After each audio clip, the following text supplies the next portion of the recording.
ಅಕ್ಷಯ ತೃತೀಯ ಬಂದಿದೆ. ಈ ಒಂದು ತಪ್ಪು ಮಾಡಿದರೆ ನಿಮಗೆ ಕಷ್ಟ ಬರಬಹುದು.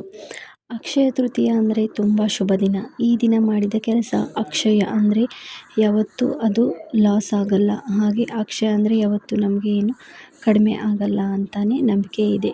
ಜನರು ಈ ದಿನ ಗೋಲ್ಡ್ ತಗೋತಾರೆ, ಇನ್ವೆಸ್ಟ್ ಮಾಡ್ತಾರೆ, ಬಿಸ್ನೆಸ್ ಶುರು ಮಾಡ್ತಾರೆ. ಇದರಿಂದ ಎಲ್ಲರಿಗೂ ಅಕ್ಷಯ ಆಗುತ್ತೆ. ಅದೇ ದಿನ ಒಳ್ಳೆಯದಾಗಿ ಎಲ್ಲ ಒಳ್ಳೆಯ ಕೆಲಸ ಮಾಡ್ತಾ ಹೋಗಬೇಕು. ಹಾಗೆ ಈ ದೇವರ ಆಶೀರ್ವಾದ ಕೂಡ ನಮಗೆ ಸಿಗುತ್ತೆ. ಇದು ಮಾಡಿದರೆ ನಿಮಗೆಲ್ಲ ದುಡ್ಡು ಮತ್ತು ಸಂತೋಷ ಬರುತ್ತೆ ಅಂತಲೇ ಹೇಳ್ಬೋದು. ಅಕ್ಷಯ ತೃತೀಯ ದಿನ ಗೋಲ್ಡ್ ಪರ್ಚೇಸ್ ಮಾಡೋದು ತುಂಬ ಇಂಪಾರ್ಟೆಂಟ್ ಆಗಿರುತ್ತೆ. ಅಕ್ಷಯ ತೃತೀಯ ಫುಲ್ ಡೇ ಶುಭನೇ ಇರುತ್ತೆ. ಆದರೆ ಬೆಸ್ಟ್ ಟೈಮಿಂಗ್ ಹೇಳ್ತೀನಿ ಕೇಳಿ. 2026ರಲ್ಲಿ ಮಾರ್ನಿಂಗ್ 5:50ರಿಂದ ಸಂಜೆ 5:40 ಒಳಗೆ ತೊಗೋಬೋದು.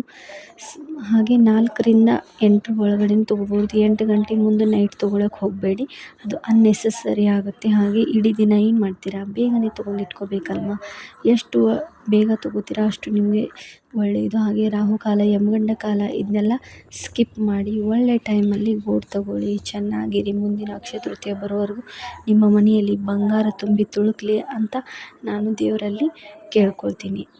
ಆದರೆ ಈ ಪೂಜೆ ಮಾಡಬೇಕಾದ್ರೆ ಯಾವುದೇ ರೀತಿ ತಪ್ಪನ್ನು ಮಾತ್ರ ಮಾಡೋಕ್ಕೆ ಹೋಗಬೇಡಿ. ಯಾವುದೇ ರೀತಿ ಗೋಲ್ಡ್ ತಂದರೂ ಕೂಡ ದೇವರ ಹತ್ರ ತಂದುಬಿಟ್ಟು ಇಟ್ಟು ಪೂಜೆ ಮಾಡಿ ಆ ನಂತರ ಧರಿಸಿ, ಒಳ್ಳೆಯದಾಗುತ್ತೆ.